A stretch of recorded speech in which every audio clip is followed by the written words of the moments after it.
सोनापुर नामक गांव के पास एक जंगल होता था। उस जंगल में पृथ्वीराज नाम का एक आदमी जंगल का अफसर था।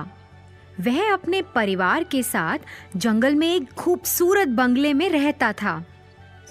हर रोज पृथ्वीराज अपने काम पर चला जाता। पृथ्वीराज की पत्नी पायल एक खेल क्षेत्र चलाती थी। वह उस खेल क्षेत्र में 3 घंटा काम करती थी। एक बेटा था अर्जुन। वह हर दिन स्कूल जाता था और फिर स्कूल के बाद घर वापस आकर वो भी बाकी बच्चों के साथ खेल क्षेत्र में खेलता था। खेल क्षेत्र के पीछे पृथ्वी और पायल ने एक छोटा सा खूबसूरत लकड़ी का घर पेड़ पर बनाया। वह उसे अर्जुन को उसके 9वें जन्मदिन पर उपहार के रूप में देना चाहते थे। उन्होंने उस घर में खूब सारे खिलौने रखे।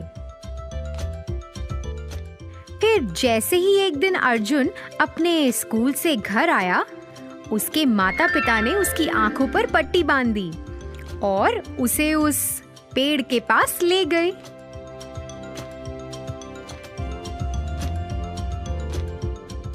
जैसे ही अर्जुन ने वह घर को देखा, वह बहुत खुश हुआ। वह अपना आधा दिन उस लकड़ी के घर में ही बिताता था। एक दिन अर्जुन उस घर से अपने घर की ओर भागता हुआ आया। उसने एक चित्र बनाया था। भागते भागते अर्जुन का पैर फिसला और वह जमीन पर गिर गया। उसने जमीन पे सीप के आकार का एक शंख देखा। उसे उत्सुकता हुई कि ये क्या है, तो उसने मिट्टी में अपना हाथ डाला और उस सीप को निकाल लिया। जब उसने उसे खोला तो उसमें 2 चमकीले सुनहरे रंग के अंडे थे। हाँ हाँ, ये तो कितने सुंदर हैं। मैं तो इन्हें अपने लकड़ी के घर में रखूंगा। अर्जुन उन अंडों को लेकर अपने लकड़ी के घर में चला गया।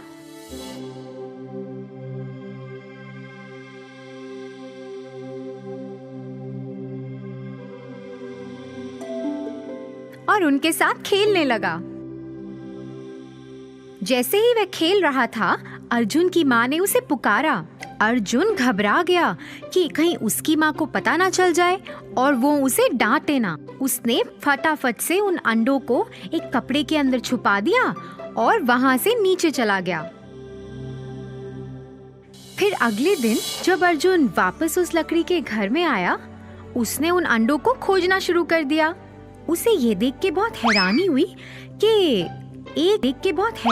हुई कि एक दिन में ही अंडे बड़े हो गए हैं। वह उन्हें आश्चर्य से देखता रहा कि कैसे एक दिन में अंडों का आकार बड़ा हो गया है।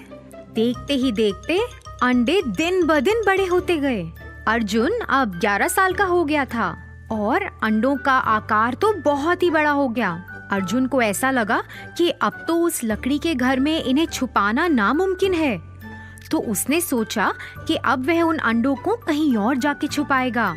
दूसरा स्थान खोजने के लिए वह अपनी साइकिल पर घर के आसपास देखने लगा। उसने एक पुराना सा घर देखा। उसने सोचा कि यह अच्छी जगह है जहां वह अपने अंडों को छुपा सकता है।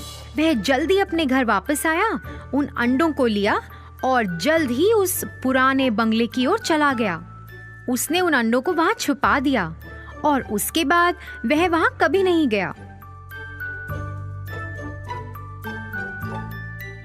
उसे तो उस घर से डर लगता था क्योंकि वह भयानक था। ऐसे ही कुछ साल बीतते गए। अर्जुन के 18वें जन्मदिन पर अर्जुन हिमेश को अपने साथ उस पुराने बंगले में चला गया। जैसे ही उन्होंने घर का दरवाजा खोला, दोनों आश्चर्यचकित रह गए। अंडे तो उनसे भी बड़े हो गए। ये क्या था? इतने बड़े कैसे हो गए अंडे? क्या ये सचमुच के सुनहरे अंडे थे? उनके दिमाग में ऐसे ख्याल आने लगे। दोनों ने तय किया कि वह अंडों का राज जानेंगे। इसीलिए वह पुस्तकालय में चले गए और कुछ किताबें पढ़ने लगे जिससे उन्हें अंडों का ज्ञान हो। पढ़ते पढ़ते अर्जुन को कुछ प्राप्त हुआ। अर्जुन ने यह पढ़ के हिमेश को सुनाया कि ये सुनहरे अंडे तो बहुत खास हैं। ये शुरू में तो बहुत छोटे होते हैं और सीप के आकार के शंख के अंदर होते हैं, मगर जैसे ही इन्हें कोई छूता है और उस शंख से बाहर निकालता है, धीरे धीरे ये बहुत बड़े होने लगते हैं। जो भी इन अंडों को सबसे पहले छूता है वो इन अंडों का मालिक बन जाता है। ये जादुई अंडे हैं। इन अंडों में इतनी ताकत है कि ये किसी को भी दूसरी दुनिया में लेकर जा सकते हैं। ऐसा करने के लिए अंडों के मालिक को अपनी पहली उंगली अंडों पर रखनी है। एक बार में सिर्फ 2 लोग ही जा सकते हैं। ऐसा करने के लिए जैसे ही वह उस अंडे के अंदर जाएंगे, वह अपनी इच्छा प्रकट कर सकते हैं और अंडे उनकी इच्छा कबूल कर लेंगे। अरे वाह, ये तो कितनी अच्छी बात है। अर्जुन और हिमेश वापस उस पुराने घर में गए। अर्जुन ने अपनी पहली उंगली अंडे पर रखी। जैसे ही उसने ऐसा किया, अंडे खुल गए। दोनों एक एक अंडे के अंदर शामिल हो गए। हमें अंतरिक्ष में ले जाओ। जैसे ही उन्होंने ऐसा कहा, दोनों अंतरिक्ष में पहुंच गए और उड़ने लगे। दोनों ने बहुत मजा उठाया और फिर वापस अंडे में आ गए। उस दिन से दोनों अलग अलग जगहों पे जाते थे। एक बार वह ऐसी दुनिया में गए जहां बहुत प्रकार के फूल थे। उन्होंने आसमान की यात्रा की, बादलों में से गुजरते हुए, और धरती को वहां से देखा। फिर एक दिन वह सोच रहे थे कि अब हमें कहाँ जाना चाहिए। हे अर्जुन, अभी तक हमने कितने प्रकार की जगह देखी है, लेकिन हमें समुद्र की सैर करनी चाहिए। वहाँ तो हम अभी तक गए ही नहीं हैं।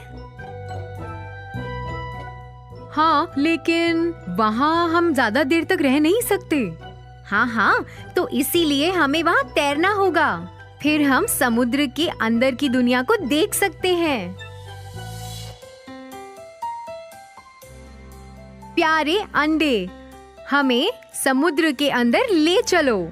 जैसे ही उन्होंने अपनी इच्छा प्रकट की, उन्होंने खुद को समुद्र तल पर पाया। वह इधर उधर देखने लगे। समुद्र में भिन्न भिन्न प्रकार की मछलियां थी, फूल पौधे थे और कई अलग अलग तरह के जीव थे। वह तो समुद्र के अंदर की दुनिया को देखकर हैरान रह गए थे। बस वो तो उस जगह का लुत्फ उठा ही रहे थे कि अचानक उन्होंने अपनी ओर आते हुए एक बड़ी मछली को देखा। हे अर्जुन, देखो वो कितनी बड़ी मछली है। हे भगवान, ये तो बहुत भयानक लग रही है। अरे ये कुछ नहीं खाएगी, ये तो सब जादू है। अरे नहीं बाबा, देखो वो हमारी ओर आ रही है। अरे हमें यहाँ से भागना चाहिए। दोनों आखिरकार चिल्लाए।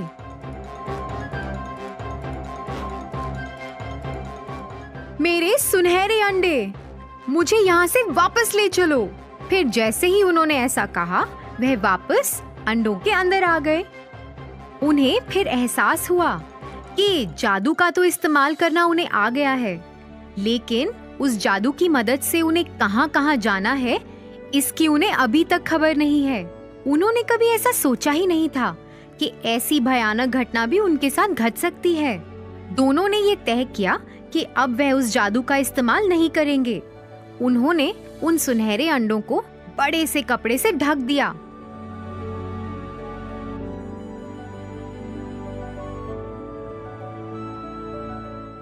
उन्होंने दरवाजे को भी अच्छे से बंद कर दिया ताकि कोई और भी उस घर में ना जा सके। इसके बाद वह दोनों उस घर में मुड़कर कभी वापस नहीं लौटे। तो बच्चों, इस कहानी से हमें ये सीख मिलती है कि हमें अपनी सीमा से बाहर जाकर कुछ भी नहीं करना चाहिए, नहीं तो हमें मुसीबतों का सामना करना पड़ सकता है।